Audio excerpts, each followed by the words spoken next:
이전에 유리리 위원장을 역임을 했고 또 과거 노무현 정부 시절 검사와의 대화 때 아주 당찬 발언으로 2번 정도 들어서 검사장 승진에 실패한 김영중 변호사께서 검찰의 이 사건 독립 방안에 대한 토론을 해주시도록 하겠습니다.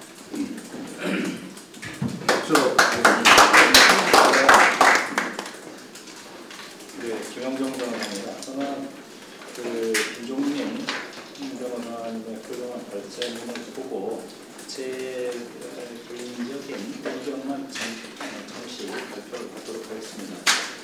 저는 큰 틀에서는 김종민 변호사님의 발제와 전적으로 공감합니다. 저는 그 검찰의 요체는 2003년도부터 2005년까지도 그 사법개혁에서도 일반된 거지만 검찰의 중립성은 인사권이 독립되는 것입니다. 인사가 만사 아니겠습니까? 그래서 저는 공정한 인사야말로 최선의 검찰 중립화 방안이다 이렇게 생각을 합니다. 무엇보다도 인사가 독립되는 것이 요체인데 개별적인 의견을 말씀드리면 저는 그 검사위원회, 검사인사위원회를 왜 법무부에 굳이 둬야 되는가 하는 겁니다. 저는 이제는 검찰 인사위원회를 독립된 기구로 검찰에 두는 것이 오히려 낫다 하는 생각입니다. 그리고 제가 법무부에 근무를 하면서 검사 인사위원회에 열리는 것을 옆에서 목격도 하고 제가 그 의견도 드리고 있었는데 지금까지 오랜 기간 검찰 인사위원회 운영 방식을 보면 거의 거수기 역할입니다. 1시간, 2시간에서 검사로 어떻게 파악을 하겠습니까? 검찰 인사위원회를 실질적 기구로 만드는 것이 아마 첫 출발점이 되지 않을까 싶습니다. 제가 옛날 사례를 들어보면 검사장 승진 이런 것을 위해서 장관 측근한테 개별적으로 연락하거나 또는 심지어 외부인한테 맡기는 그래서 이 사람 평판이 어떠냐, 검사장 승진을 시켜야 되느냐 이런 사례까지도 있었습니다. 이것은 사실 말이 안 되는 일인 거죠. 그리고 이제 그 정치권 또는 청와대에서 과도하게 승진 인사에 개입하는 것도 이것은 막아야 됩니다. 그러기 위해서는 법무부 자체에 있는 것보다는 저는 검찰에 처음부터 인사위원회를 실질적으로 두는 것이 필요하다 생각이 듭니다. 그리고 사실 어느 쪽에 두든 검찰 인사위원회라는 것이 유명무실을 하고 거수기 역할을 하면 아예 둘 필요가 없는 겁니다.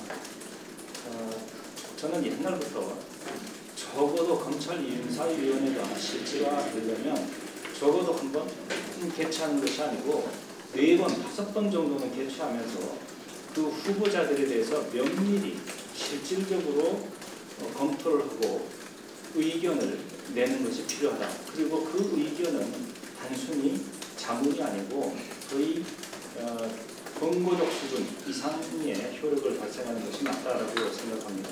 그리고 그 검찰 인사위원회는 프랑스의 승진 인사위원회처럼 아예 상시적이고 독립적인 기구로 만드는 것이 맞다. 그리고 법무부의 검찰국 같은 경우는 실무를 보조하는 정도로 만들어야 된다고 생각을 합니다. 그리고 지금 현재 있는 그 인사위원회 규정안을 보면 단 10개 조문밖에 없습니다. 그나마 2조 같은 경우는 삭제됐고 2개 조문인데 그 안에 보면 정말 내용이 없습니다. 그리고 위원장이 독자적으로 위원회를 개최도 할 수 없게 되어 있습니다. 그냥 장관이 필요에 따라 소집을 위원장에게 명해서 위원장이 그냥 소집 한번 하고 끝나는 겁니다. 이게 무슨 위원회겠습니까? 저는 그래서 적어도 국회에서도 위원을 추천하고 해서 독립적이고 상시적인 기구로 만드는 것이 필요하다. 그리고 거기에서는 검사들의 무슨 파일을 다 가지고 독립적으로 승진 심사하는 것이 맞다 하는 생각입니다. 비슷한 사례를 들면 옛날에 2004년도, 3년도 사법개혁 작업할 때 법조윤리위원회나 협회라는 것을 새로 만들려고 했습니다. 그런데 이미 조문이 변호사법에 있었습니다. 그래서 법조윤리협의회를 강화했습니다. 그리고 전관 변호사들이 전화 변론하거나 또는 선임계도 안 내는 것을 막았습니다. 요즘 어떻습니까? 거의 부정한 사례가 사라졌습니다.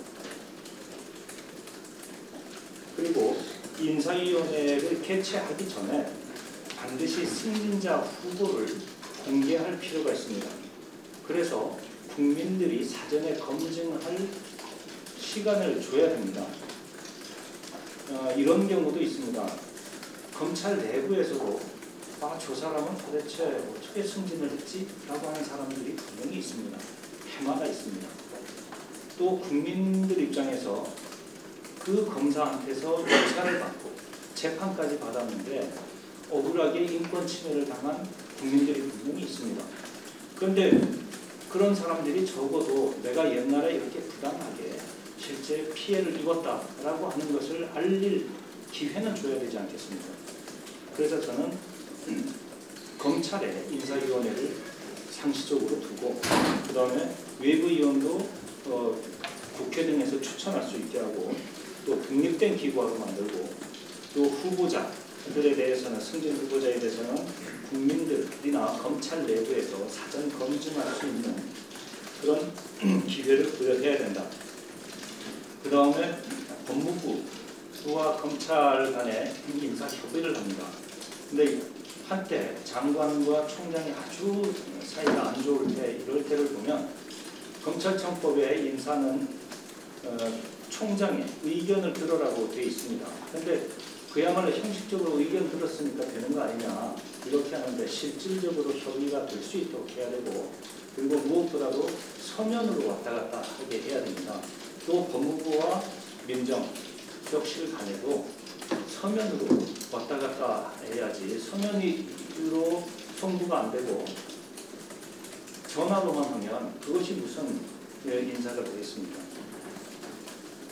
그리고 저는 경찰 인사에 대해서는 여러분들 전문가들이 많이 계셔서 경찰의 중립화 방안에 좋은 말씀을 많이 해주실 텐데 저는 항상 사법개혁 작업에 참여해본 경험을 따지면 왜 경찰과 검찰의 수사권 조정이나 또는 경찰의 중립화 방안에서 특별사법경찰 관리에 대한 문제점을 간과하고 있다.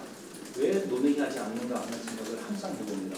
특히 자치경찰로 강화하게 되면 특별사법경찰 관리의 권한이 훨씬 세질겁니다. 그리고 그 피해는 이루 말할 수 없을 겁니다.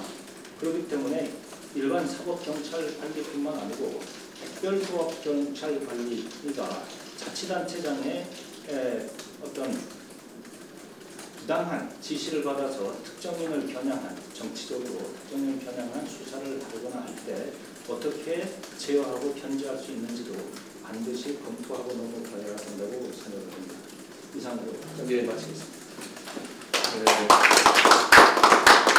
검찰 인사위원회의 독립화 실질화를 이뤄야만 검찰 인사의 독립성이 확보된다는 의지에 우리 김영정 변호사님의 말씀이었습니다. 김영정 변호사는 마지막 안양시청장으로 안양시청장을 마지막으로 검찰에 들어갔고 그 이전에 검찰국에 근무할 때 노무현 정부 시절에 이 검경 수사권 조정이나 사법개혁에 대해서 실무자로서 활동한 그런 적이 있습니다. 마지막으로